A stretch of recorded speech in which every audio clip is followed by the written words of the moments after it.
A clerk's lost cufflink sparks a deadly note in red ink. Can Sherlock Holmes solve the mystery before a killer strikes in the shadows? Fog curled through Baker Street like a sneaky ghost, wrapping London in a cold, gray blanket. It was a dark autumn night in 1889, and I, Dr. John Watson, sat by the fire in our rooms at 221B. My newspaper lay forgotten as the chill crept in. Sherlock Holmes stood by the window, his tall, thin shape sharp against the dim gaslight. His eyes, bright and restless, watched the street like he expected trouble to step out of the fog. "Watson," he said suddenly, his voice quick and sharp, "what do you think of a lost trinket that brings a death threat?" I put down my tea, surprised. "A trinket? That's too small for you, Holmes." He spun around, a sly smile on his face. "Small things hide big dangers, my friend." Before I could answer, a loud knock came at the door. Mrs. Hudson, our landlady, poked her head in, looking worried. "A young man, Mr. Holmes, scared out of his wits," she said. She let in a fellow who looked like he'd seen a ghost. Reginald Thorne was a bank clerk, young, with a pale face and shaky hands. His coat was wet from the fog, and one sleeve of his old suit was missing a cufflink. He held a crumpled note, his eyes wide with fear. "Mr. Holmes, Dr. Watson," he said, his voice trembling, "I'm in deep trouble. My cufflink gold, with a red gem, it's gone. And this note came under my door at midnight." He handed it over. In red ink it said, "Give back what you stole, or you're dead by dawn." Holmes grabbed the note, holding it up to the light. His magnifying glass moved over the messy writing. "Cheap paper, fresh ink, written in a hurry," he muttered. "This is meant to scare you, Mr. Thorne. Where did you lose the cufflink?" Thorne sat down, breathing hard. "At Grayson and Sons Bank, in the vault room. I work there for Mr. Grayson. Yesterday I was sorting old papers, big dusty books. I noticed the cufflink was gone when I left at night. It's special, sir. My dad gave it to me before he passed, one of a pair, with a T carved on it. I'd never lose it on purpose." Holmes leaned back, his fingers pressed together. "And why are you so scared?" "A lost cufflink isn't worth this panic." Thorne looked at the window like something was hiding in the fog. "Last week I heard something bad. After work, in the alley behind the bank, I saw Mr. Grayson arguing with a man tall, with a scarred face and a rough voice. They talked about debts and no more waiting. I heard my name, Mr. Holmes. I think they know I was listening, and now this note." Holmes' eyes lit up like a hunter spotting a trail. "So the cufflink's loss is no accident. Tell me about the vault room." Thorne rubbed his hands together. "It's a big stone room under the bank, locked tight. There's one gas lamp, shelves of papers, a heavy desk, and a safe for gold. Only me and Grayson have keys, but a watchman checks at night." Holmes jumped up, full of energy. "Watson, grab your coat and gun. We're going to the bank. Mr. Thorne, you're with us. The fog will cover our tracks." Our cab moved slowly. Through the thick fog, the horses' hooves quiet in the gloom. London felt like a maze, with gaslights glowing faintly. Thorne sat stiff, glancing at every shadow. I held my revolver, its cold weight heavy in my pocket. Holmes was calm, his mind already working on the puzzle. Grayson and Sons Bank stood like a dark castle on Threadneedle Street. The night watchman, Harris, a gruff old man, opened the door with a lantern. "Mr. Grayson's gone home," he said, squinting at Thorne. "Vault's locked, like always." We went down to the vault room, a cold, shadowy place. The gas lamp flickered, making the shelves of papers look like they were moving. Holmes knelt on the stone floor, his magnifying glass shining. "Look," he said, picking up a tiny gold thread from a crack. "Your cufflink got caught here, Thorne, probably stuck in those papers." He moved to a big oak desk, its top scratched and stained. His fingers felt along the edges, and with a small click, a hidden drawer popped open. Inside was the cufflink, its red gem shining like a tiny drop of blood. Next to it were paper's notes signed by Grayson, owing money to someone named Silas. Marwood, Holmes said quietly. A moneylender who scares even the toughest men in London. Grayson's in big trouble, Watson. Thorne stepped back, his face pale. So Grayson took my cufflink? Why? Holmes' eyes were sharp. Maybe to make you look like a thief. If you heard about his debts to Marwood, he'd want to keep you quiet. A sudden creak came from the stairs. The lamp flickered and shadows danced on the walls. Thorne froze, whispering, "They're here." Holmes raised a hand, his voice. "Steady. Stay calm, Watson, your gun ready." He stepped toward the door, holding his cane like a weapon. Heavy footsteps got closer. A tall shadow filled the doorway, a scarred face glowing in the dim light. "You're poking in dangerous places, Holmes," a rough voice growled. A knife flashed in his hand. My heart raced as I aimed my revolver. Who was this man, and what did he want with us? The fog pressed against the vault room's stone walls like a living thing, swallowing the light of the single gas lamp. Dr. John Watson, stood frozen, my revolver aimed at the tall, scarred man in the doorway. His knife gleamed, sharp and cold, as he glared at Sherlock Holmes. Reginald Thorne, the young bank clerk, cowered behind me, his breath quick and shaky. The air felt heavy, like a storm about to break. "You're poking in dangerous places." "Holmes," the man growled, his voice rough as gravel. "Leave this be, or you'll regret it." Holmes stepped forward, his cane gripped tight, his eyes steady as steel. "Mr. Silas Marwood, I presume," he said, calm as if greeting a friend. "Your reputation as a moneylender precedes you. Put the knife down. You're outnumbered." Marwood's scarred face twisted in a sneer, but he lowered the blade, his eyes darting to my revolver. "You know my name," he said. "That makes you more trouble than I thought." Thorne whimpered, clutching the gold cufflink Holmes had. "Found in the hidden desk drawer. I didn't steal anything." He cried, "I just want to be left alone." Holmes raised a hand, silencing him. "Mr. Marwood, you're here about Grayson's debts, yes? The promissory notes in this drawer suggest he owes you a fortune. But the note threatening Thorne red ink, cheap paper, doesn't match your hand. Why threaten a clerk over a cufflink?" Marwood laughed, a harsh sound that echoed in the cold vault. "I don't waste ink on notes. Grayson's the one in. Deep, not this boy.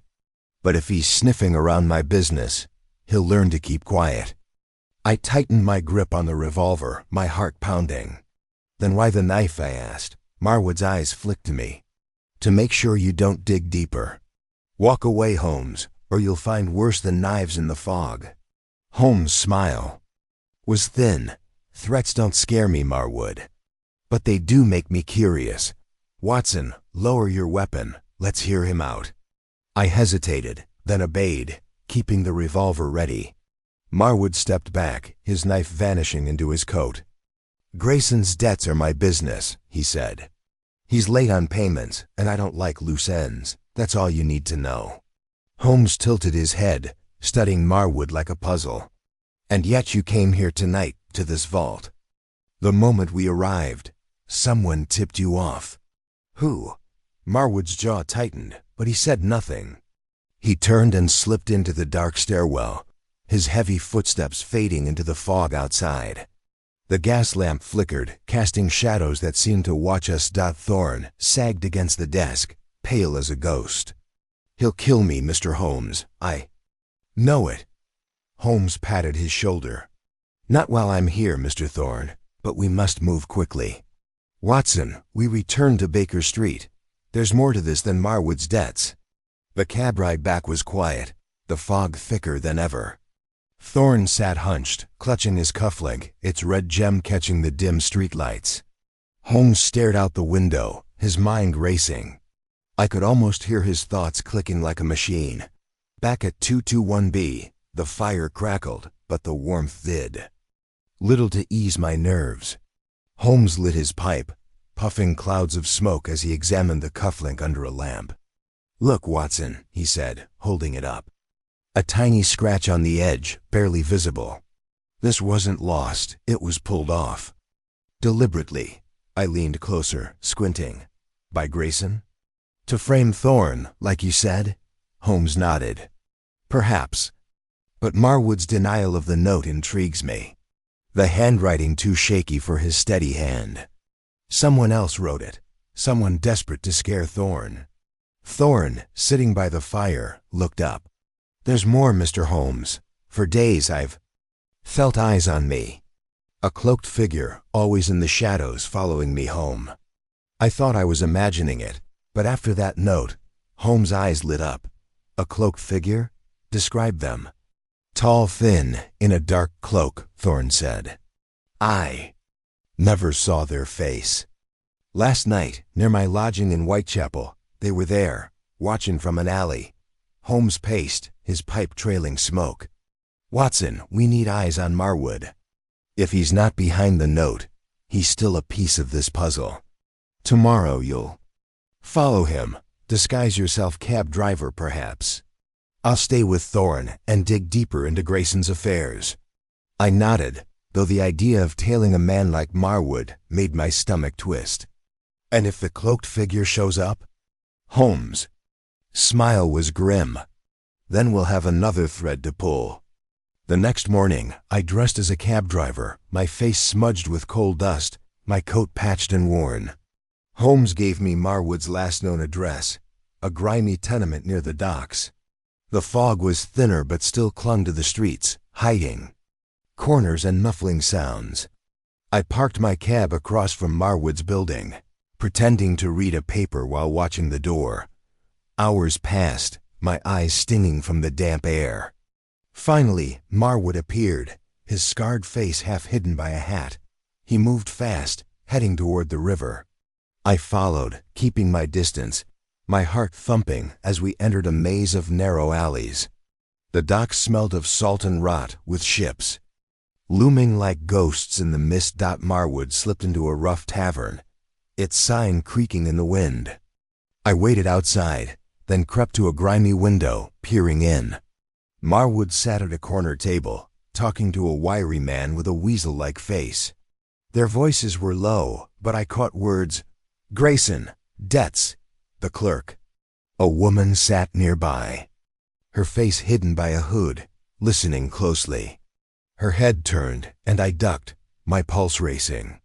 Was she the cloaked figure Thorne saw? I hurried back to my cab, scribbling notes. When Marwood left, I tailed him to a warehouse, its doors guarded by two rough men. He went inside, and I waited, the fog growing thicker. I needed to tell Holmes, but as I turned to leave, a shadow moved across the street, a tall, cloaked figure. Watching me dot back at Baker Street, I burst in, breathless. Holmes was at his desk, papers scattered, Thorne asleep by the fire. "Marwood's at a warehouse," I said. "And that cloaked figure, they followed me." Holmes' eyes narrowed. "Excellent, Watson.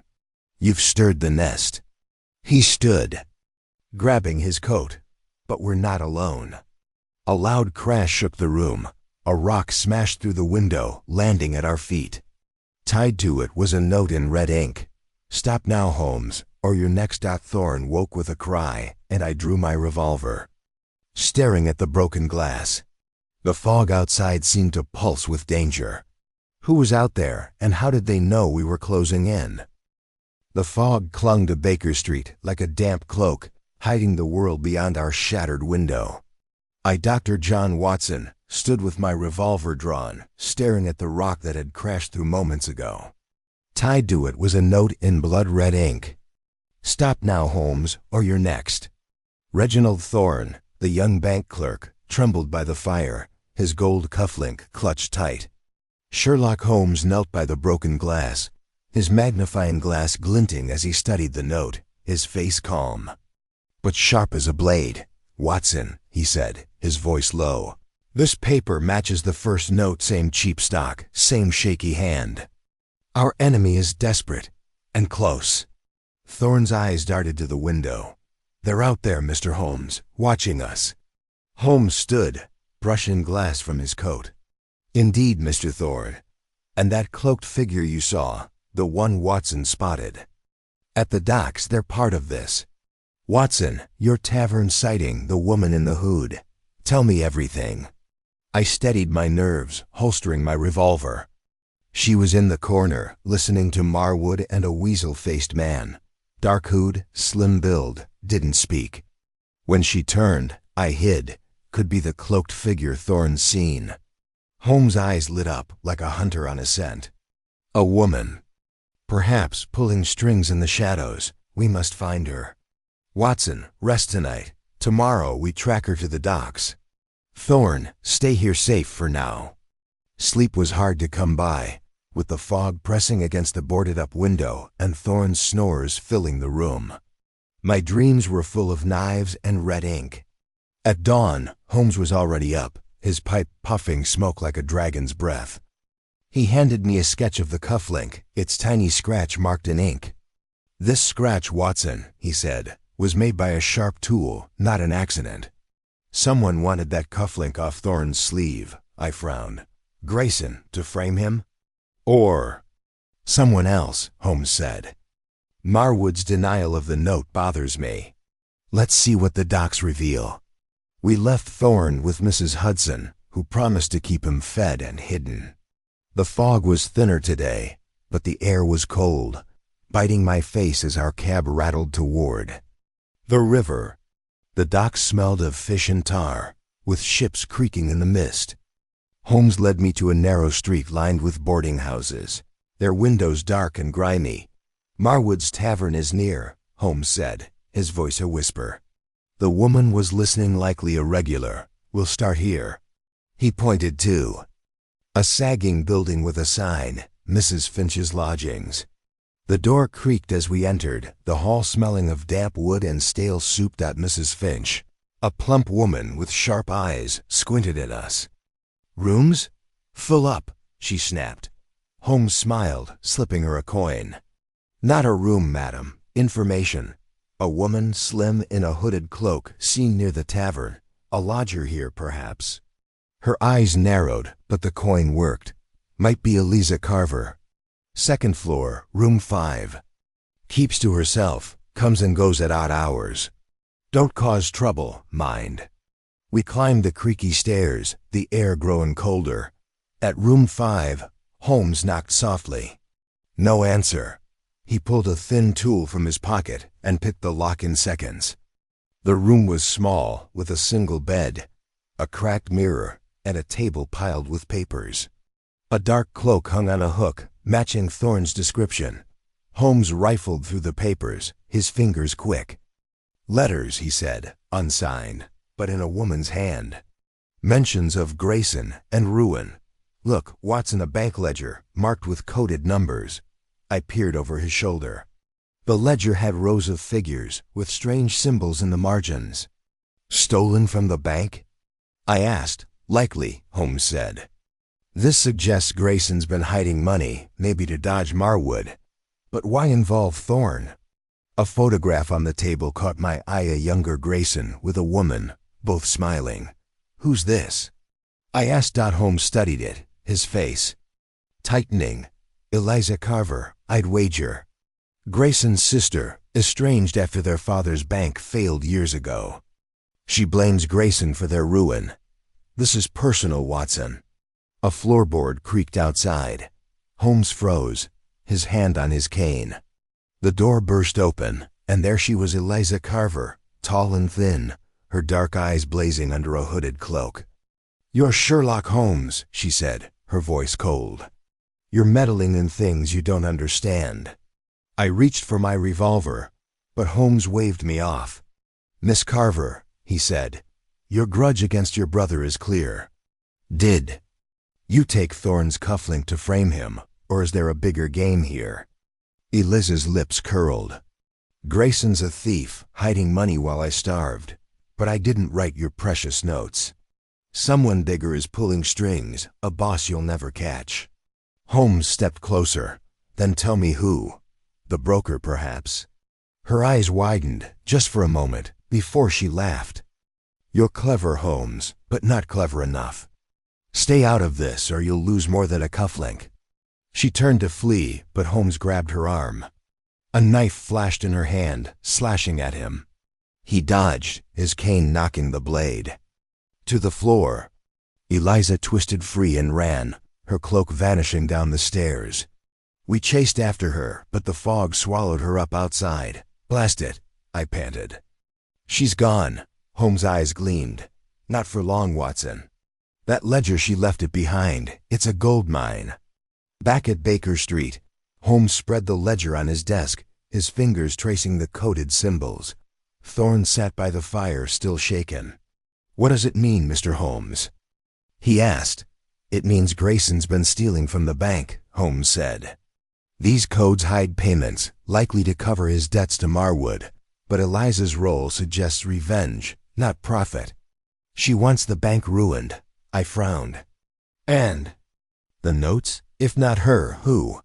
Holmes lit his pipe, smoke curling like the fog outside. "Someone higher up. Eliza mentioned the boss. We need more." Thorne shifted, his voice small. "There's something else, sir. In the alley with Grayson and Marwood, I saw another man. Older, fancy clothes. I think it was Mr. Harrow, a bank director." Holmes' eyes snapped to him. "Harrow? This goes deeper. Watson, tomorrow we investigate Harrow. But tonight, we search Grayson's office again. That ledger came from somewhere." We left Thorne with Mrs. Hudson and took a cab to Grayson and Sons. The bank was dark, the fog pressing against its stone walls. Inside, the vault room felt colder than ever, the gas lamp barely holding back the shadows. Holmes moved to Grayson's desk, searching for more hidden drawers. I checked the shelves, my heart thumping at every creak. "Watson," Holmes whispered, holding up a small key. "Found in the desk. It's for a safe, not the vaults." He scanned the room, his eyes landing on a painting of a stern man, Grayson's father, perhaps. He lifted it, revealing a small wall-safe dot as Holmes worked the lock. A low cough echoed from the vault's entrance. I spun, my revolver out, the lamp flickering wildly. A shadow moved in the doorway, tall and silent. Was it Eliza, back to stop us, or something worse? The vault room of Grayson and Sons Bank felt like a tomb, the single gas lamp flickering as if it might die. I, Dr. John Watson, gripped my revolver, my heart thumping like a drum. A low cough had echoed from the doorway, and a tall shadow loomed against the stone wall. Sherlock Holmes, crouched by a hidden safe behind a painting, froze, his eyes sharp as a hawk's. Reginald Thorne, the young clerk, pressed himself against the shelves, clutching his gold cufflink, its red gem glinting. Like a warning, "Show yourself," Holmes called, his voice steady but cold. He held the small key he'd found in Grayson's desk, poised to unlock the safe. The shadow shifted, and out stepped Harris, the night watchman, his grizzled face pale in the dim light. His lantern shook in his hand, and his eyes darted between. "U.S. Just doing my rounds," he muttered, but his voice cracked, like he was hiding something. Holmes stood, his cane tapping the floor. "A bit late for rounds, Harris. You coughed to warn someone, didn't you? Who's out there?" Harris licked his lips, backing toward the stairs. "No one, sir. Just me, I swear." I kept my revolver ready, my pulse racing. "He's lying." "Holmes, he's too nervous." Holmes' smile was thin. "Indeed, Watson, but we'll deal with him later. First, this safe." He turned the key, and the safe clicked open, revealing a bundle of papers and a small leather book. Holmes flipped through the book, his fingers quick. Another ledger, Watson. Coded like the one from Eliza Carver's room. Payments, dates, and names. Grayson's been busy. Thorne crept closer, his voice a whisper. "What's it mean, Mr. Holmes?" Holmes' eyes scanned the pages. "Embezzlement, Mr. Thorne. Grayson's been siphoning money from the bank, likely to pay Silas. Marwood's loans. But look, another name, Mr. Harrow, a bank director. He's in this up to his neck. I frowned, remembering Thorne's words from last night. Harrow? Thorne saw him in the alley with Grayson and Marwood. Exactly, Holmes said. Harrow's no bystander. This ledger ties him to the stolen funds. But why scare Thorne? With notes and a stolen cufflink? There's a bigger game here. Harris shifted, his boots scuffing the floor. I don't know nothing about that, he said, too quick. Holmes fixed him with a stare, and Harris bolted up the stairs, his lantern. Clattering. Let him go, Holmes said. He's a small fish, we need Harrow. He tucked the ledger under his coat. Back to Baker Street, Watson. We have work to do. The fog was thick as soup as our cab rattled back to 221B. Thorne sat silent, his face pale, the cufflink tight. In his fist. I couldn't shake the feeling we were being watched, the fog hiding eyes in every shadow. At Baker Street, Mrs. Hudson fussed over the boarded-up window, muttering about ruffians. Thorne sank into a chair by the fire, while Holmes spread the ledger on his desk, his pipe puffing smoke like a chimney. Look, Watson, he said, pointing to the coded entries. These symbols match Eliza's ledger. Payments to Marwood, but also to an account marked B, the broker, perhaps the bigger boss Eliza mentioned. I leaned over, squinting at the tiny script. So Grayson and Harrow are stealing to pay Marwood, and someone else is pulling the strings. Holmes nodded. And Thorne's cufflink was taken to make him look guilty, maybe to keep him quiet. About what he heard in the alley. We need to know what Harrow's hiding. Thorne looked up, his voice shaky. Mr. Harrow's a big man at the bank, always in fancy suits, meeting rich clients. If he's part of this, I'm done for. Holmes patted his shoulder. Not yet, Mr. Thorne. We'll set a trap. You'll go back to work tomorrow. Act normal, but leave hints you know more about the alley meeting. Watson, you'll follow Harrow. I'll watch the bank from a distance. I swallowed hard. Follow Harrow? He's not like Marwood. He's got money power. Holmes' eyes twinkled. Which makes him careless. Dress as a clerk, Watson. Blend in. I'll disguise myself as a beggar to watch the bank's entrance. The next morning, I put on a cheap suit and spectacles, my face clean-shaven to look like a bank worker. Holmes, transformed into a hunched beggar with a tattered coat, winked at me before slipping out. I headed to a gentleman's club near Threadneedle Street, where Thorne said Harrow often lunched. The club was all polished wood and cigar smoke, with men in suits laughing over brandy. I posed as a clerk delivering papers, my eyes scanning for Harrow. He was there, a tall man with gray hair and a gold watch chain, sitting with two others. I lingered near a pillar, pretending to sort documents.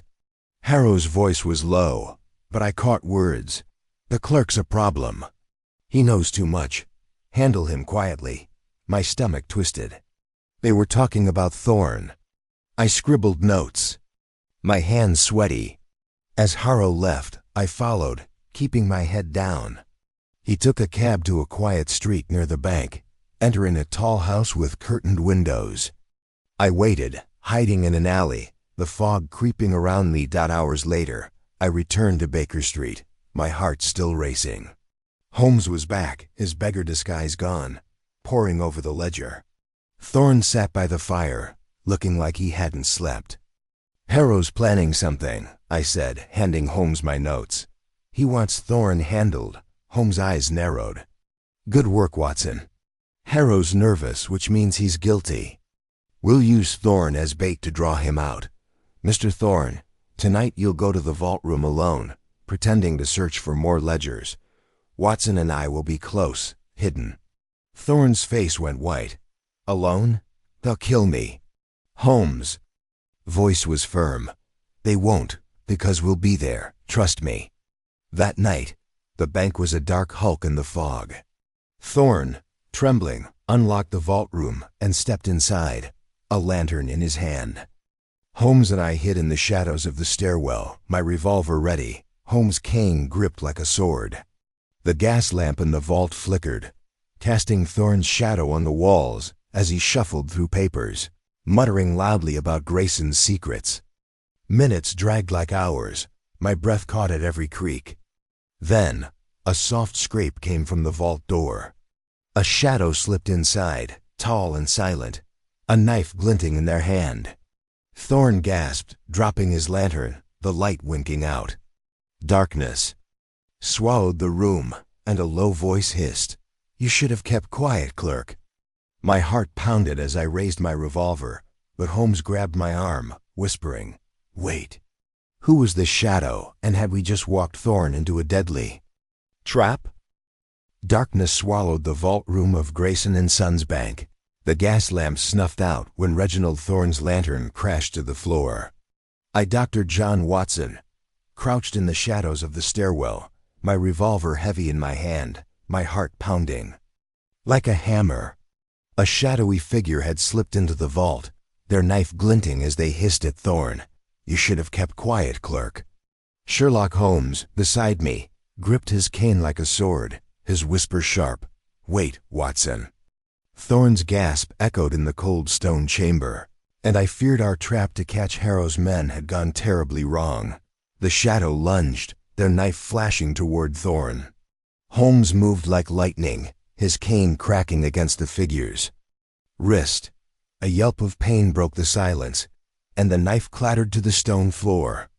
I leapt forward, relighting the fallen lantern, its weak glow revealing a wiry man clutching his arm, his face twisted in a snarl. Not Harrow, but a stranger, a hired thug, his clothes patched and his eyes wild. "Who sent you?" Holmes demanded, pinning the man against the wall, his cane at the thug's throat. Thorne scrambled to his feet, clutching his gold cufflink, his face pale as chalk. "He tried to kill me."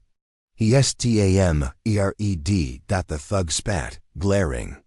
"I wasn't gonna kill him, just scare him, orders from the top." Holmes' eyes narrowed. "From Harrow?" the man smirked. "I Harrow," said the clerk's poking where he shouldn't. "Told me to make him run, not die." I kept my revolver trained on him, my pulse still racing. "And the cufflink? The notes in red ink?" The thug shrugged. "Don't know about no notes or cufflink. I just do what I'm paid for." Holmes released him, stepping back. "Watson, bind his hands. We'll take him to the police, but first, let's see what he carries." He searched the man's pockets, pulling out a crumpled ticket stub. "A dockside warehouse, Watson. Pier 7, dated yesterday. This is no coincidence." Thorne's voice shook. "A warehouse? What's that got to do with me?" Holmes tucked the stub away. "Everything, Mr. Thorne. Someone wants you silenced, and this warehouse may hold the key. Watson, get the police. I'll guard our friend." I ran upstairs, the fog outside thick as ever, and flagged a constable patrolling Threadneedle Street. By the time we returned, Holmes had the thug tied with a rope from the vault shelves, Thorne hovering nervously nearby. The constable hauled the man away, grumbling about mad detectives, but Holmes was already lost in thought, staring at the ticket stub back at Baker Street. The fire crackled, but the air felt heavy. Mrs. Hudson had patched the broken window with wood, and Thorne sat by the hearth, sipping tea, his cufflink glinting in his hand. Holmes spread the coded ledger from Eliza Carver's room on his desk, comparing it to the one from the bank safe. "These match," he said, his pipe puffing smoke. "Grayson and Harrow are stealing from the bank, funneling money to Marwood. But this ticket stub suggests something bigger, a warehouse, likely a hub for their dealings." I frowned, sitting across from him. Harrow hired that thug to scare Thorne. But what about Eliza? She mentioned a bigger boss. Holmes nodded. "The broker, I suspect. A mastermind behind this web. The cufflink was taken to frame Thorne, but the notes, those red ink threats, may come from higher up." Thorne looked up, his voice small. "Why me? I'm just a clerk." Holmes' eyes softened. "Because you heard too much, Mr. Thorne. That alley meeting, Grayson, Marwood, and Harrow, they know you're a risk. We need to see that warehouse." The next evening, the fog hung low over the docks, the air thick with salt and smoke. Pier 7 was a maze of crates and barrels, with ships creaking in the dark water. Holmes, in a dark coat, moved like a shadow, his eyes scanning every corner. I kept my revolver ready, my boots squishing in the muddy ground. Thorne had stayed at Baker Street, under Mrs. Hudson's watchful eye, but I felt his fear in my bones. "There," Holmes whispered, pointing to a large warehouse, its doors guarded by two rough men smoking pipes. A strange symbol, a circle with a slash, marked the crates outside, painted in white. "That symbol was in the ledgers," Holmes said. "This is no ordinary warehouse." We crept closer, hiding behind a stack of barrels. The guards laughed, their voices low, but I caught words, "Grayson's late again, and the broker won't wait." My heart skipped. The broker, Eliza's bigger boss. Holmes pulled out a small telescope, peering at the warehouse. "Windows are boarded, but there's light inside. They're moving something, crates, heavy ones." I squinted through the fog. "Stolen gold? More ledgers? Perhaps," Holmes said. "Or something worse. We need to get inside." We circled the warehouse, finding a side door half hidden by crates. Holmes picked the lock, the click loud in the quiet night. Inside, the air was damp, smelling of oil and wood. Crates lined the walls, some open, revealing stacks of papers, forged bonds. By the look of them, with the same circle/slash symbol. "A smuggling ring," Holmes muttered. "Grayson's bank is laundering money for it." A noise, a scrape of boots, made us freeze. Holmes pulled me behind a crate, his hand on my arm. A figure moved in the shadows, carrying a lantern. It wasn't a guard, but a man in a fine coat, his face hidden by a hat. He checked the crates, muttering about delays and the clerk. "Is that Harrow?" I whispered. Holmes shook his head. "Too short." "Another player, perhaps." He edged forward, but a board creaked under his foot. The man spun, his lantern swinging, and shouted, "Who's there?" We ducked, my heart in my throat. The man drew a pistol, his light sweeping the dark. Holmes signaled for silence, but then a sharp crack split the air, a gunshot from outside, piercing the fog. The man with the lantern cursed and ran toward the door, leaving us in darkness. "Watson now," Holmes hissed. We slipped deeper into the warehouse, but the gunshot echoed in my mind. Who was shooting, and what was in those crates that someone wanted to kill for? The warehouse at Pier 7 was a cavern of shadows, the air thick with the scent of oil and damp wood.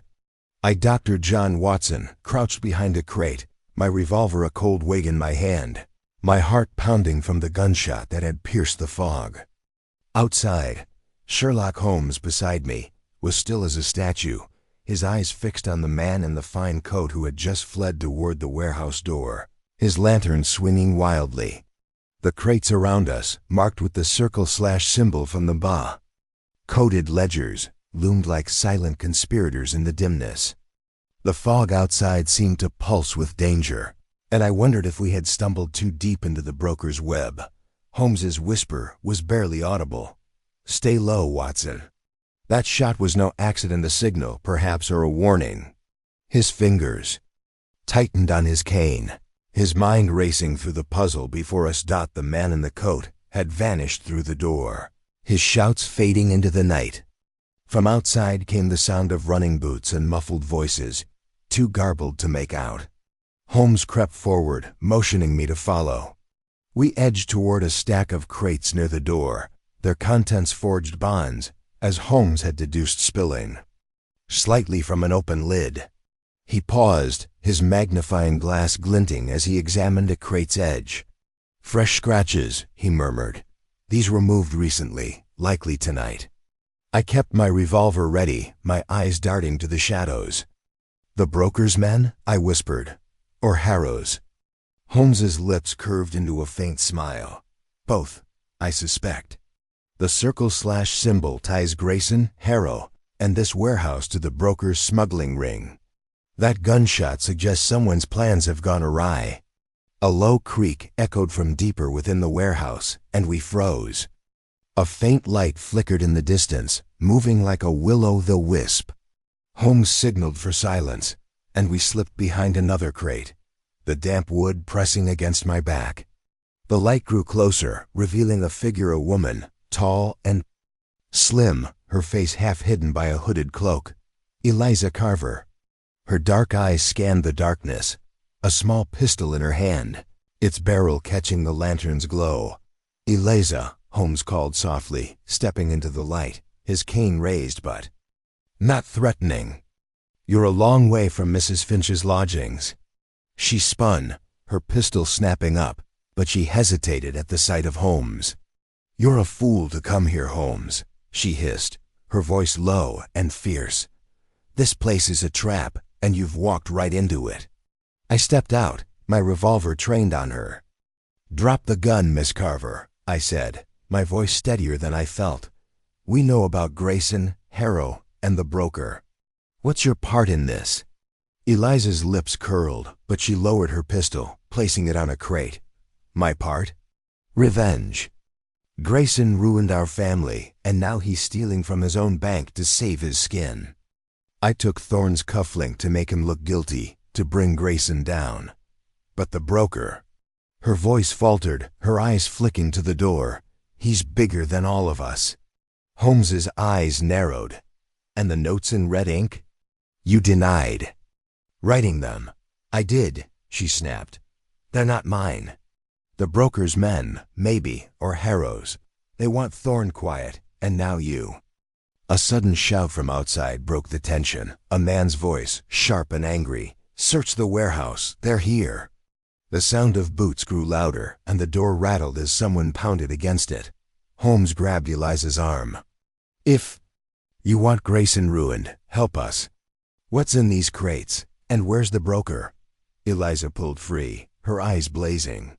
"The crates hold forged bonds, enough to flood London's markets. The broker uses the bank to launder them. As for where he is..." She hesitated, then pointed to a small trapdoor in the floor, half hidden by crates. "There's a room below. Papers, plans may be answers, but you're out of time." The door burst open, and 3 men stormed in, their faces rough and their hands gripping clubs. One carried a lantern, its light glinting off a knife tucked in his belt. "There!" one shouted, spotting us. "Watson, the trapdoor!" Holmes barked, shoving a crate aside. I lunged for it, yanking it open to reveal a narrow ladder descending into darkness. Eliza hesitated, then followed as Holmes pushed her toward the opening. I fired a shot into the air, making the men duck. Giving us a moment to scramble below deck, the ladder led to a damp, stone-walled chamber, lit by a single oil lamp on a table. Papers were scattered across it, marked with the same circle// symbol. Holmes seized a sheet, his eyes scanning it. "A cipher," he said, his voice alive with excitement. "Tied to the cufflink's engraving. Look, Watson, the T isn't just for Thorne. It's a key to a code." I glanced at the papers, my heart racing as boots thudded above us. "A code for what?" "The broker's network," Eliza said, her voice low. "The cufflinks. Gem, there's a twin, held by the broker. Together, they unlock a map to his stronghold." Holmes's fingers traced the cufflink's scratch, his mind whirring. The scratch was deliberate, to mark it as the key. "Where's the twin?" Eliza shook her head. "I don't know. Harrow might. He's closer to the broker than Grayson." A loud crash above made us flinch. The men were tearing through the crates. Holmes grabbed the papers, stuffing them into his coat. "We can't stay." "Eliza, with U.S. are against us." She glared but nodded. "I want Grayson destroyed. I'll help for now." We climbed back up, the warehouse now alive with shouts and the clatter of crates. Holmes led us to a side door, but as we reached it, a figure blocked our path, the man in the fine coat, his pistol raised. "Leaving so soon, Holmes?" He sneered, his face sharp and cruel, not Harrow but someone new. I raised my revolver. But Holmes stepped forward, his voice calm. "You're the broker's man, I presume. The Cufflink's twin, where is it?" The man laughed, his pistol steady. "You're clever, but not enough. The broker's watching, and you're out of moves." Before I could react, Eliza lunged, her knife flashing from her cloak. The man fired, the shot grazing her shoulder as she tackled him. Holmes seized the moment, his cane striking the man's wrist, sending the pistol skittering. I grabbed Eliza, pulling her through the door as Holmes followed. The man's curses echoing behind us. We ran into the fog, the dockside a maze of crates and shadows. Eliza clutched her shoulder, blood seeping through her cloak, but she kept pace. The shouts faded, but the fog seemed to hide more threats. We ducked into an alley, catching our breath, the damp air cold in my lungs. Holmes unfolded one of the papers, his eyes scanning the cipher. "A riddle," he said. "When the river sleeps, the riddle wakes. 3 cranes at midnight. It's a meeting place, Watson, here at the docks. The Cufflink's twin may be there." I glanced at Eliza, her face pale but fierce. "Can we trust her?" I whispered. Holmes's gaze was steady. "For now she's useful, but the broker's men are close. We must reach the 3 cranes before they do." Eliza straightened, her voice hard. "The broker's stronghold is hidden, but the twin Cufflink's the key. Find it, and you find him." We moved through the fog, the 3 cranes looming ahead like skeletal giants. A lantern hung from one, its light a faint beacon. Holmes approached, unhooking it to reveal a note tucked inside, written in red ink. "Another threat?" I asked. "No," Holmes said, his eyes alight. "A challenge. The dockside riddle solve it, and we're one step closer to the broker." As we stood under the cranes, the fog thickened, and a low whistle echoed from the shadows. My revolver was ready, but the weight of the mystery pressed heavier than ever. The Cufflink, the broker, the riddle, what waited at midnight, and would we survive to see it? The fog clung to the dockside like a conspirator, wrapping the 3 cranes in a shroud of gray. Dr. John Watson, stood beside Sherlock Holmes, my revolver a cold comfort in my hand, the damp air chilling my bones. Eliza Carver, her shoulder, bloodied from the warehouse skirmish, leaned against a crate, her dark eyes scanning the shadows. Holmes held a lantern aloft, its faint light illuminating a note in red ink, tucked inside the lantern's glass. Unlike the earlier threats to Reginald Thorne and myself, this note bore no menace, only a cryptic challenge. "When the tide turns, seek the flame's truth. The twin waits where shadows burn." The whistle we'd heard moments ago lingered. In my mind, a warning of unseen eyes in the fog. Holmes's voice cut through the silence, sharp and steady. "A riddle, Watson, and a bold one. The twin refers to the second Cufflink, the broker's key to his stronghold. The flame's truth suggests a test or a trap." He folded the note, his eyes gleaming with that fierce intensity I knew so well. Eliza's voice was low, strained from her wound.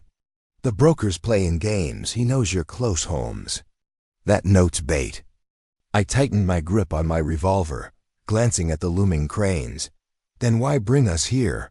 Why not ambush us in the warehouse?" Holmes's lips twitched into a faint smile. "Because the broker wants us to follow, Watson.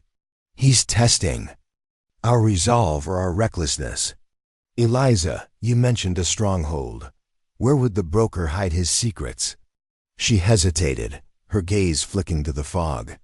"I've only heard whispers. A place near the river, hidden in plain sight. Old, abandoned, but guarded. The twin Cufflink's there, I'd wager, with his papers." A low crackle interrupted us like the snap of dry wood. The scent of smoke drifted through the fog, faint but growing stronger. Holmes's head snapped up, his eyes narrowing. "Fire," he said, pointing to a faint orange glow beyond the crates, near the warehouse we'd fled. "The flame's truth, it's no metaphor. Move." We hurried toward the glow, the fog parting to reveal flames licking the warehouse's wooden walls. The crates outside, marked with the circle/symbol, were alight, their forged bonds curling into ash. Shouts echoed men's voices, panicked, as figures darted through the smoke. The 2 guards we'd seen earlier were gone, replaced by a handful of rough men trying to douse the flames with buckets of river water. Holmes pulled us behind a barrel, his voice a whisper. "This is no accident, Watson. Someone set the fire to destroy evidence or to draw us out. Eliza, stay low. Your wound makes you a target." She glared but obeyed, clutching her shoulder. I peered through the smoke, my heart racing. "The broker's men?" I asked. "Or Harrow's," Holmes said. "The note led us here, and the fire ensures we see something or someone." A figure emerged from the smoke, tall and broad, his face scarred and familiar. Silas Marwood. He barked orders at the men, his rough voice carrying over the crackle of flames. "Save the crates inside. The broker'll have our heads if they're lost." He hadn't seen us, his attention fixed on the fire. Holmes's eyes lit up. Marwood, still the broker's enforcer, despite his denials. "Watson, we need to get inside before the flames spread. The twin Cufflink may be there." I swallowed hard, the heat already stinging my face. "Through that inferno? It's madness." Eliza's voice was grim. "It's what the broker wants either. You burn, or you find his prize, I'll cover you." She drew a small knife from her cloak, her face pale but resolute. Holmes nodded, his cane ready. "Stay close, Watson. Eliza, signal if you see trouble." He led the way, skirting the flames along the warehouse's side, where the fire was weaker. The side door we'd used before was still ajar, smoke billowing out. We ducked inside, the air thick and choking, the heat pressing like a weight. The warehouse was a chaos of fire and shadow, crates smoldering in the corners. Holmes moved swiftly, his eyes scanning the floor. "The trapdoor," he said, coughing as he shoved aside. A burning crate. The trapdoor to the underground chamber was scorched but intact. He yanked it open, revealing the ladder descending into darkness. I hesitated, the roar of flames growing louder. What if it's a trap? Holmes's gaze was steady. "Then we spring it, Watson. The truth is below." We climbed down, the air cooler but heavy with damp. The chamber was as we'd left it, a single oil lamp flickering on a table, papers scattered across it. Holmes seized a handful, his fingers tracing the circle/symbol. "These are manifests," he said. "Shipments of forged bonds routed through Grayson's bank. But look, this one mentions a mill on the city's edge. A rendezvous point." "Perhaps," I coughed, the smoke seeping down from above. "The Cufflink's twin?" Holmes rummaged through a small box on the table, his hands quick. His fingers paused, then drew out a glinting object, a gold cufflink, identical to Thorne's, with a red gem and a T engraving, but its scratch ran in the opposite direction. "The twin," he said, his voice alive with triumph. "The engravings align a map, as Eliza said." A loud crash shook the chamber, dust falling from the ceiling. The fire above was spreading, the warehouse groaning under its weight. Eliza's voice called from the ladder. "Holmes, they're coming, Marwood's men." I drew my revolver, my heart pounding. "We're trapped." Holmes tucked the cufflink and papers into his coat. "Not yet, Watson. There's another way." "Out." He scanned the walls, his fingers probing a damp stone. A faint click echoed, and a hidden panel slid open, revealing a narrow tunnel. Its air cold and musty. Eliza climbed down, her face streaked with soot, her knife ready. "There. Searching the warehouse. We've got minutes." We slipped into the tunnel, Holmes leading with the lamp. The passage was tight, its walls slick with river water, winding beneath the docks. "This must connect to the river," Holmes said, "the broker's escape route." The tunnel opened into a small cavern, where a wooden boat bobbed on an underground stream, its surface black as ink. A crate sat nearby, marked with the circle/symbol, its lid ajar. Holmes peered inside, pulling out a single sheet of map, crudely drawn, with two overlapping patterns that matched the cufflinks engravings. "The stronghold," he said. "A mill, as the manifest suggested. The cufflinks engravings form its coordinates." I studied the map, my eyes stinging from smoke that had followed us. "Where is it?" "East of the city," Holmes said. "An old mill, abandoned but fortified." "The broker's lair." Eliza's voice was sharp. "You've got the cufflink and the map. Now what?" "The broker knows you're here." Holmes's eyes narrowed, "which means someone betrayed us." "Eliza, you led us to the trapdoor. Did you know about the fire?" Her face hardened, but her eyes flickered with guilt. "I didn't set it," she said. "But I heard whispers at the docks Marwood talking about cleaning up tonight. I thought we'd beat them to it." I gripped my revolver, suspicion rising. "You're playing both sides, aren't you?" She met my gaze, unflinching. "I want Grayson ruined, Watson. If that means helping you, I will. But the broker's men are everywhere. Someone saw us leave Baker Street." Holmes's voice was cold. "Someone like Harris, the watchman. He's been too quiet since the vault. Watson, we'll deal with lies later. For now, we take the boat." We climbed into the boat, its wood creaking as Holmes rowed us along the stream. The tunnel grew darker, the lamp's light barely holding back the shadows. The sound of collapsing timber echoed behind us, the warehouse, consumed by fire. I wondered if Marwood had escaped, or if the broker had sacrificed him to cover his tracks. The stream spilled us into the Thames, the fog thick and cold. Holmes steered toward a deserted wharf, the city's lights faint in the distance. We climbed. Ashore, Eliza wincing from her wound but silent. Holmes held the twin cufflinks together, their engravings aligning under the lamp. "The mill," he said. "The broker's waiting, and he knows we're coming." A low laugh echoed from the fog, a man's voice, sharp and mocking.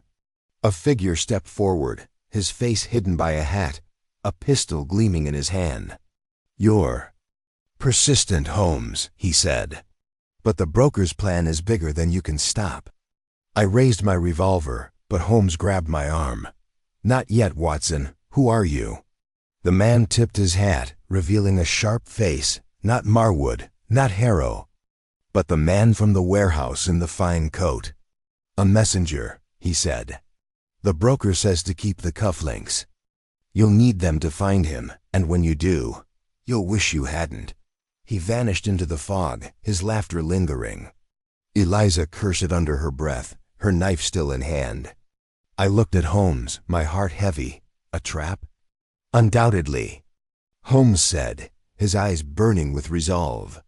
"But the broker's mistake was giving us the map. The mill awaits, Watson, and with it, the truth behind this web of lies." As we slipped into the night, the fog seemed to tighten around us, the weight of the cufflinks in Holmes's pocket a promise of danger.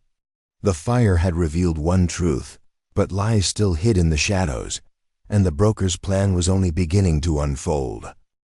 The fog curled around the deserted wharf like a living thing, its tendrils swallowing the broker's messenger as his mocking laughter faded into the night. I, Dr. John Watson, stood with my revolver raised, my heart pounding, the damp air biting. My face. Sherlock Holmes held the twin cufflinks, their gold surfaces glinting under the lantern's faint glow, their engravings aligned to form a map to the broker's stronghold, a mill on the city's edge. Eliza Carver, her shoulder bloodied from the warehouse fight, gripped her knife, her dark eyes scanning the shadows for more threats. The fire from the warehouse still crackled in the distance, its smoke blending with the fog, a reminder of the lies and danger we'd uncovered. Holmes's voice was low, steady as steel. "The broker's taunting us, Watson. He wants us to follow this map, to walk into his plan." He tucked the cufflinks into his coat, alongside the map from the underground cavern.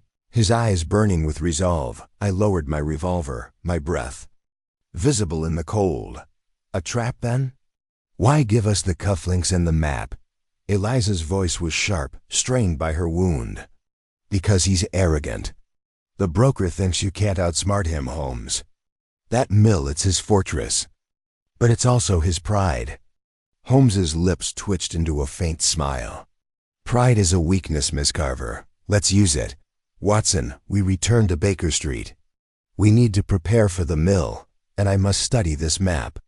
I glanced at Eliza, her face pale but fierce. Can we trust her? She admitted to hearing about the fire someone's feeding the broker information. Holmes's gaze flicked to her, unreadable. For now she's with us. Her hatred for Grayson outweighs her loyalty to anyone else. But we'll watch her closely. Eliza's eyes narrowed, but she nodded, sheathing her knife. We moved through the fog, the Thames lapping softly against the wharf, its dark waters hiding secrets. The city was a maze of shadows, gaslights flickering like distant stars. My mind raced Marwood's men, the burning warehouse, the broker's messenger. The cufflinks, with their matching red gems and T engravings, were the key, but to what end? Back at 221B, the fire crackled, casting warmth over the cluttered room. Mrs. Hudson had fortified the boarded-up window with extra planks, muttering about madmen and rocks. Reginald Thorne sat by the hearth, his face pale, clutching his single cufflink like a talisman. He jumped as we entered, his voice trembling. Mr. Holmes, Dr. Watson, what happened? I heard shouting downstairs. Holmes waved a hand, setting the map and cufflinks on his desk. A step closer to the truth, Mr. Thorne. The brokers revealed his hand a mill, east of London, where his smuggling ring operates. Your cufflink and its twin are the keys to his stronghold. Thorne's eyes widened. My cufflink? How? Holmes held the twin cufflinks together, their engravings forming a pattern under the lamp. The scratches and T markings create a cipher, a coordinate system.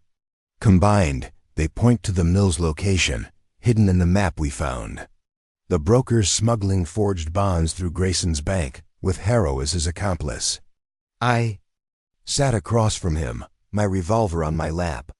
And the red ink notes, the broker's work? Holmes lit his pipe, smoke curling like the fog outside. Likely an agent, Watson. The shaky handwriting suggests fear or haste, not the broker's confidence. Someone like Harris, the watchman, perhaps, or another pawn.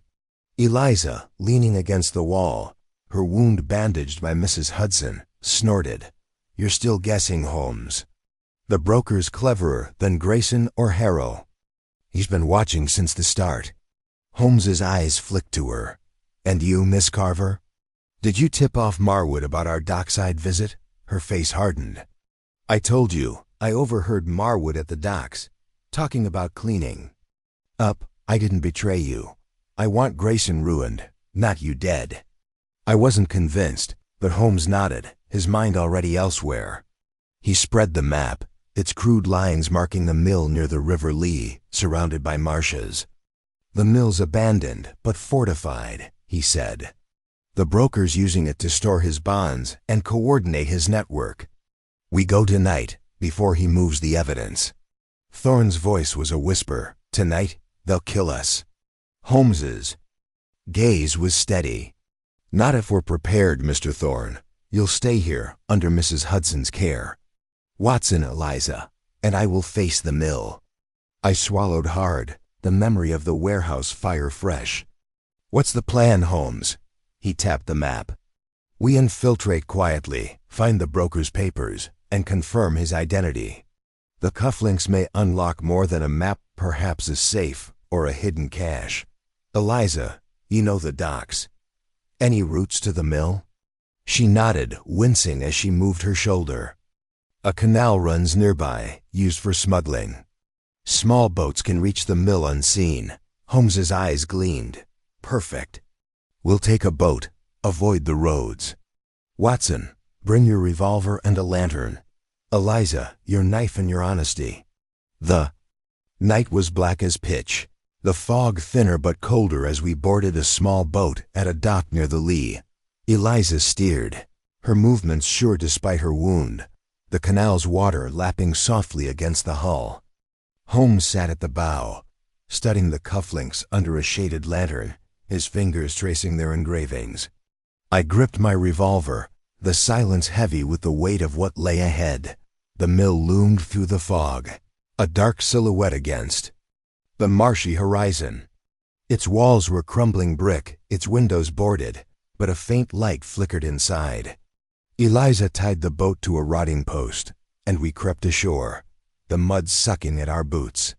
The air smelled of damp earth and coal, a faint hum of machinery echoing from the mill. Holmes whispered, "The broker's here, or his men are. Stay sharp." He led us to a side entrance, its door rusted but ajar. Inside, the mill was a maze of gears and shadows, the floor littered with crates marked with the circle/symbol. A single lamp hung from a beam, casting eerie light over a table piled with papers and a small safe. Holmes moved to the table, his eyes scanning the documents. "More manifests," he said. "Shipments to Europe, America-forged bonds, laundered through Grayson's bank. The broker's reach is vast." I kept my revolver ready, glancing at Eliza. Her face was tense, her knife in hand. "Where's the safe's key?" I asked. Holmes held up the cufflinks. "These, I suspect." He fitted them into 2 slots on the safe's door, their engravings aligning with a click.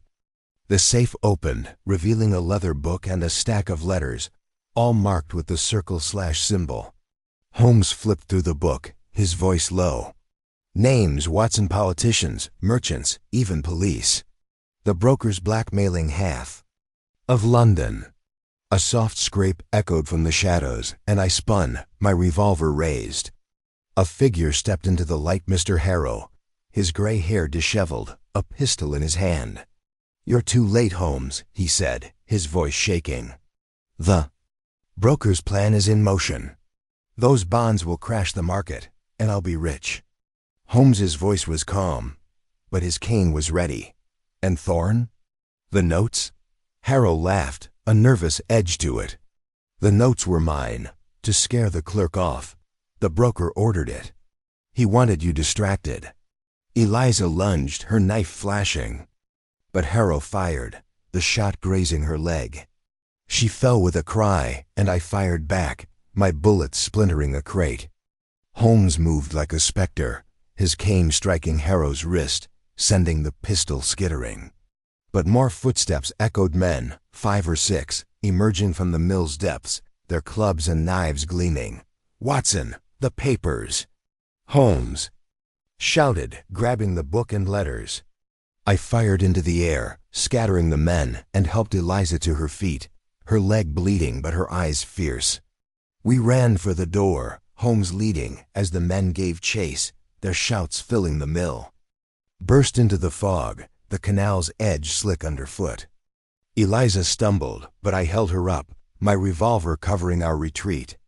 Holmes tossed the lamp into a crate, its oil igniting with a whoosh, flames licking the mill's walls. "A distraction," he said, pushing us toward the boat. We rowed hard, the mill's glow fading behind us, the shouts of the broker's men swallowed by the fog. Eliza panted, her wounds slowing her, but she gripped the oars. "Harrow's a fool," she said. "The broker's bigger than him." Holmes clutched the book, his eyes alight. "And we have his secrets, Watson. The mill was a trap, but the broker's plan is clearer: crash the market, control the city. We need to decode these letters." As we drifted into the fog, the weight of the cufflinks and the book pressed heavy. Harrow's confession had unmasked one liar, but the broker remained a shadow, his plan unfolding. The mill's flames were a warning, and the fight ahead would be fiercer than ever. The fog draped the canal like a shroud, muffling the creak of our small boat as it glided through the dark waters of the River Lee. I, Dr. John Watson, gripped the oars, my heart still racing from our escape from the burning mill. Sherlock Holmes sat at the bow, clutching the leather book and letters from the broker's safe, their pages marked with the circle/symbol that had haunted our investigation. Eliza Carver, her shoulder and leg bloodied from wounds, leaned against the side, her knife in hand, her face pale but fierce. The mill's flames glowed faintly behind us, a beacon of the chaos we'd left, Harrow's confession, the broker's men, and the looming threat of a plan to crash London's markets with forged bonds and blackmail. Holmes's voice was low, cutting through the fog's chill. The broker underestimated us, Watson. This book names his pawns politicians, merchants, even police. His plan is clear, but his identity remains a shadow. He held the twin cufflinks, their red gems catching the lantern's dim light. Their engravings a map to the mill we'd just fled. I rode harder, the mud-scented air heavy in my lungs.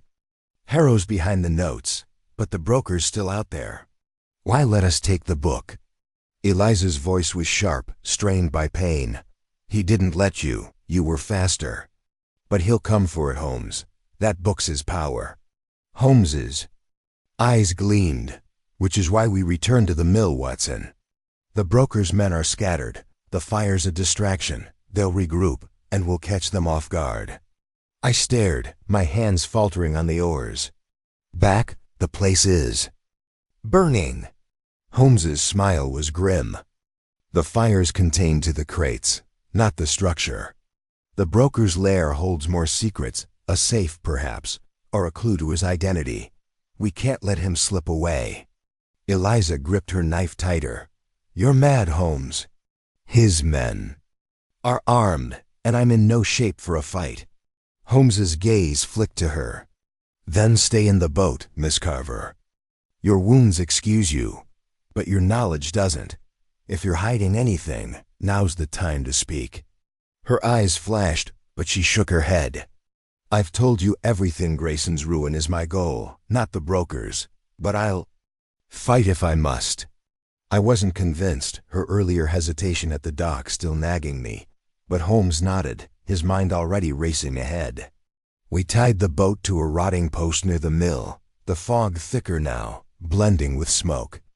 The mill loomed like a fortress, its brick walls scorched but standing, the flames dying down as the crates outside burned to ash. Shouts echoed from within, angry, frantic. The broker's men reorganizing after our escape. Holmes led us through the marshy ground, his cane probing the mud. The side entrance, he whispered, pointing to the rusted door we'd used before. They'll expect us to flee, not return. We slipped inside, the air thick with smoke and the stench of charred wood. The mill's interior was a labyrinth of gears and shadows, the lamp from the safe now extinguished, leaving only our lantern's feeble glow.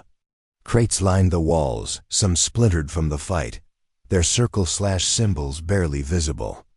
Holmes moved to the table where we'd found the safe, his eyes scanning for anything we'd missed. A low curse broke the silence, and I spun, my revolver raised. A figure lunged from the shadows, Silas Marwood, his scarred face twisted with rage, a heavy club in his hand. You should have burned, Holmes. He roared, swinging at us. Holmes dodged, his cane cracking against Marwood's arm. But more figures emerged, 4 men, armed with knives and clubs, their eyes gleaming with malice. Eliza threw her knife, catching one man in the shoulder, but a second grabbed her, pinning her injured arm. I fired, my bullet grazing a man's leg, sending him staggering, but another swung a club at me, forcing me to duck. Watson, the table! Holmes shouted, parrying Marwood's blows with his cane.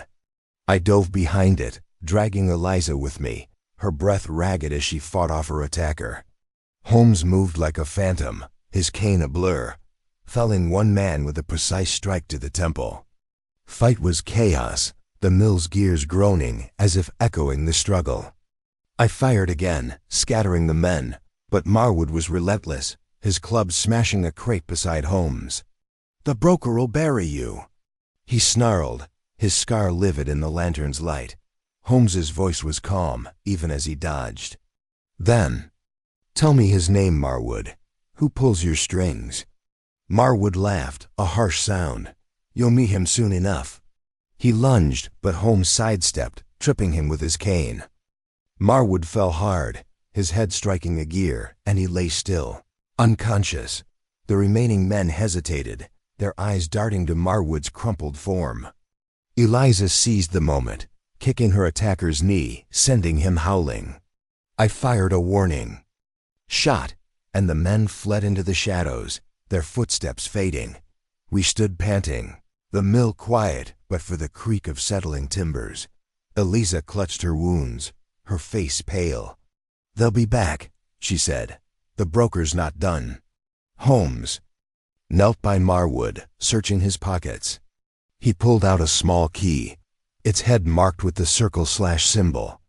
"For another safe," he said, his eyes scanning the room. He moved to a rusted gear on the wall, its base slightly askew. With a twist of the key, a panel slid open, revealing a hidden compartment.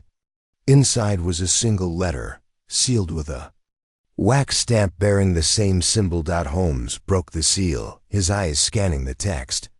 "A directive," he said, his voice low. "Orders to Harrow and Grayson. Signed only with a B. The broker's plan: crash the market with forged bonds, then use blackmail to control the fallout. But this mentions a meeting, tomorrow night, at the mill's upper floor." I wiped sweat from my brow, my revolver still warm. A meeting with the broker himself? "Perhaps," Holmes said, tucking the letter into his coat. "Or another trap. We've disrupted his plans, but he's still a step ahead." Eliza's voice was bitter. "You've got his book, his cufflinks, and now this letter. Why go back? Let the police handle it." Holmes's gaze was sharp. "Because the police are named in his book, Miss Carver. The broker's reach is deep, and we're the only ones he hasn't bought." A low groan came from Marwood, stirring on the floor. Holmes bound his hands with a rope from a crate, his movement swift. "He'll talk, Watson, but not tonight. We take him to Baker Street, then prepare for tomorrow's meeting." We dragged Marwood to the boat, his weight heavy, his curses muffled. Eliza rowed, her strength waning, but her eyes burned with defiance. The canal carried us back to the Thames, the fog a cold embrace. At 221B, Mrs. Hudson gasped at the sight of Marwood, but Holmes secured him in a spare room, locking the door. Reginald Thorne, still by the fire, stared wide-eyed. "Is it over, Mr. Holmes?" "Not yet," Holmes said, spreading the letter and book on his desk. "The broker's plan is unraveling, but he's not finished. Watson, tomorrow we return to the mill, disguised.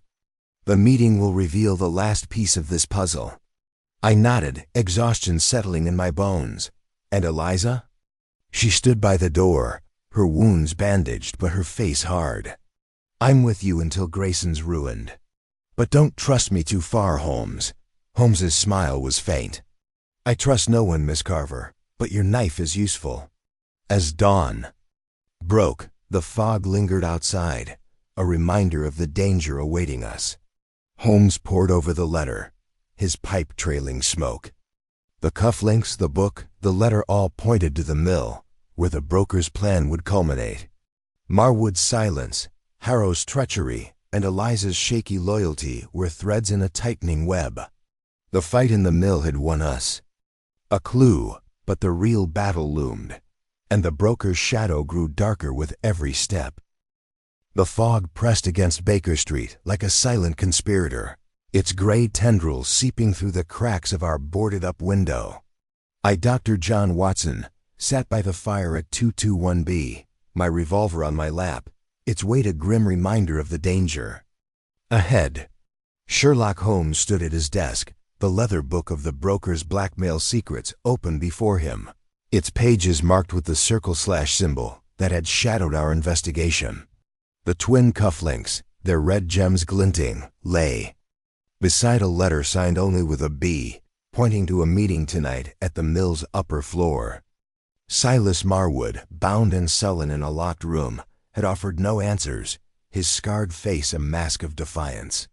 Eliza Carver, her wounds bandaged but her eyes fierce, paced by the door, her knife tucked in her cloak. Reginald Thorne, the young clerk, sat trembling, clutching his gold cufflink, its T engraving a key to the mystery that had nearly cost him his life. Holmes's voice broke the silence, sharp and steady. "The broker's plan ends tonight, Watson. His blackmail network, his forged bonds, his control over London's elite all hinge on this meeting. The cufflinks have led us to his lair, and the last clue awaits." I shifted, the memory of the mill fight, Marwood's club, Eliza's knife, the flames still fresh. "A trap, Holmes? He knows we're coming." Holmes's lips curved into a faint smile. "Undoubtedly, but his arrogance is our weapon. He believes we can't outwit him. Eliza, you've been to the mill. What's on the upper floor?"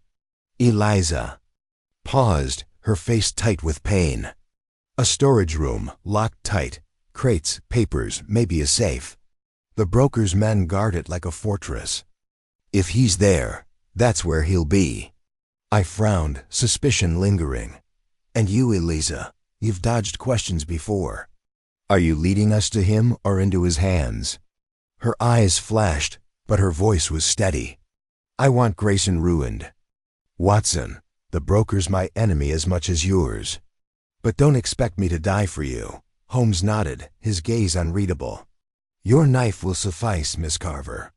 Watson, we go as planned disguised, to the mill. Thorne, stay here, Mrs. Hudson will keep you safe." Thorne's voice was a whisper. "It's really him, isn't it?" "The broker?" Holmes patted his shoulder. "By dawn we'll know. Watson, dress as a dock worker. I'll be a foreman. Eliza, keep your cloak, your wounds make you less threatening."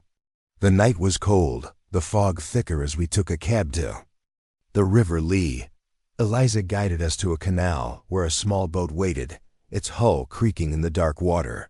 Holmes rowed, his eyes scanning the fog, the twin cufflinks and blackmail book tucked in his coat. I gripped my revolver, the mill's silhouette looming ahead, its brick walls scarred from the fire we'd set. The hum of machinery was faint, but the air carried the scent of coal and danger. We tied the boat and crept through the marshes, the mud sucking at our boots. The mill's side entrance was unguarded, the door still ajar from our last escape. Inside, the lower floor was a ruin of charred crates and broken gears, the circle/symbol barely visible in the ash. Holmes led us to a rusted staircase, its steps creaking as we climbed to the upper floor. The storage room was a fortress of shadows, lit by a single lamp on a heavy table. Crates lined the walls, marked with the broker's symbol, and a large safe stood in the corner, its lock gleaming. 2 men guarded the door, their clubs resting on their shoulders, their eyes scanning the darkness. Holmes whispered, "Watson, distract them. Eliza, with me." He slipped into the shadows, Eliza following, her knife ready despite her wounds. I stepped forward, my dockworker's cap pulled low, and coughed loudly, stumbling as if drunk. "Oi, mates, got a light?" I slurred, waving a pipe. The guards turned, one sneering, "Get lost, you sod." But their attention was on me, giving Holmes and Eliza time to slip past. I backed away, pretending to fumble, then tripped, drawing one guard forward. Holmes's cane flashed from the shadows, striking the man's neck, and he crumpled silently. Eliza's knife pressed against the second guard's throat, her whisper fierce, "Quiet, or you're done." We bound them with rope from a crate, gagging them with rags. Holmes moved to the safe, fitting the twin cufflinks into its lock, their engravings aligning with a click. The door swung open, revealing a stack of documents and a small velvet box. Holmes opened the box, revealing a gold ring with a red gem, its band etched with the circle/symbol. "The broker's seal," Holmes said, his voice low. "This ties him to every transaction in the blackmail book." I scanned the documents, my heart racing. Names, dates, proof of his network, but where is he? A low laugh echoed from the shadows, chilling my blood. A figure stepped into the lamplight, tall, in a tailored coat, his face half hidden by a hat. Not Harrow, not Marwood, but a stranger, his eyes cold and calculating.